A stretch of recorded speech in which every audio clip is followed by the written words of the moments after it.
اسلام کے اندر تنگی نہیں ہے، اسلام کے اندر وسعت ہے، اسلام تنگی کو نہیں چاہتا، اسلام کے اندر بہت زیادہ گنجائش ہے۔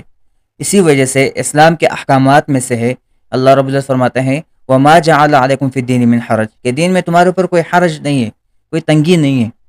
اسلام کے بہت سارے ایسے اور احکامات ہیں، لا یکلف اللہ نفسا الا وسعها، اسلام کی اس سے بھی اسلام کی وسعت کا اندازہ ہوتا ہے۔ اسلام نے معاشرے کے اندر رہنے والے تمام افراد کے حقوق بیان کیے ہیں، والدین کے حقوق بیان کیے ہیں، میاں بیوی کے حقوق بیان کیے ہیں، بچوں کے حقوق بیان کیے ہیں، اسی طرح پڑوسیوں کے حقوق بیان کیے ہیں۔ پھر پڑوسی اگر غیر مسلم ہو تو ان کے بھی حقوق بیان کیے گئے ہیں۔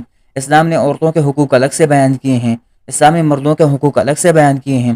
ان تمام چیزوں سے پتہ چلتا ہے کہ اسلام کے اندر کس قدر وسعت ہے۔ اسی وجہ سے امام شافعی رحمۃ اللہ علیہ فرماتے ہیں کہ اگر تم کسی کے اندر 99 غلط چیزیں دیکھو اور ایک چیز صحیح دیکھو تو تم ان غلط چیزوں کو نظر انداز کرو اور اس صحیح چیز کی طرف جاؤ۔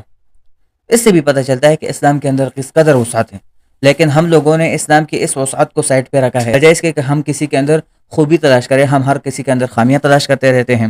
ہمیں کسی کے اندر چھوٹی سی غلطی نظر آ جائے تو ہم اس غلطی کو بڑا چڑھا کر پیش کرتے ہیں، لوگوں کے سامنے پیش کرتے ہیں، اس آدمی کو ذلیل کرتے ہیں۔ حالانکہ اسلام کے احکامات میں سے ہے کہ اگر کسی کے اندر کوئی خامی دیکھو تو اس کے اوپر پردہ ڈالو، اللہ تبارک و تعالیٰ قیامت میں تمہارے اوپر پردہ ڈالیں گے۔ تو یہ بہت سارے احکامات ایسی، بہت ساری چیزیں ایسی ہیں کہ جن سے پتہ چلتا ہے کہ اسلام کے اندر کس قدر وسعت ہے۔ لیکن آج کل ہم لوگ چھوٹی چھوٹی باتوں کی وجہ سے لوگوں کے اوپر فتوے لگاتے ہیں، چھوٹی چھوٹی باتوں کی وجہ سے لوگوں کو اسلام سے خارج کرا دیتے ہیں، چھوٹی چھوٹی باتوں کو بنیاد بنا کر ہم ان کو بڑھا چڑھا کر پیش کرتے ہیں۔ اسلام نے جو ہمیں درس دیا ہے، اسلام کے جو احکامات ہیں ان کو ہم نے پس پردہ ڈال دیا ہے۔ ان احکامات کے مطابق نہ ہم خود چلتے ہیں نہ دوسروں کو چلنے دیتے ہیں۔ تو یہ اسلام کے احکامات کے مطابق نہیں ہے، یہ اسلام کے احکامات کے اگینسٹ ہے۔ اسی وجہ سے اللہ تبارک و تعالیٰ نے قرآن مجید میں فرمایا یرید اللہ بکم الیسر ولا یرید بکم العسر، کہ اللہ تبارک و تعالیٰ تمہارے لیے آسانی چاہتے ہیں، مشکل نہیں چاہتے ہیں۔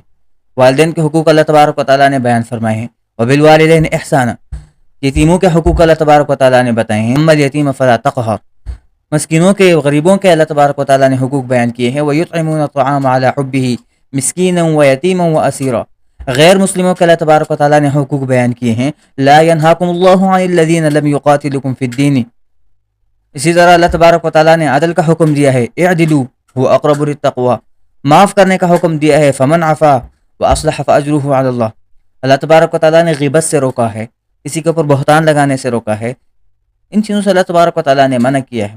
ان تمام چیزوں سے پتہ چلتا ہے کہ اسلام کے اندر کس قدر وسعت ہے اور ہم نے اس وسعت کے مطابق چلنا ہے۔ اسلام کی وسعت کا اندازہ اسے بھی لگایا جا سکتا ہے کہ اسلام نے اپنے تمام کے تمام احکامات میں معذوروں کے لیے آسانی کا حکم دیا ہے۔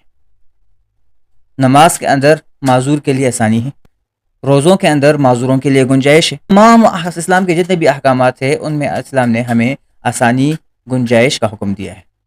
ہمیں اس گنجائش سے فائدہ اٹھانا چاہیے، نہ کہ ہم اس کے خلاف کام کریں۔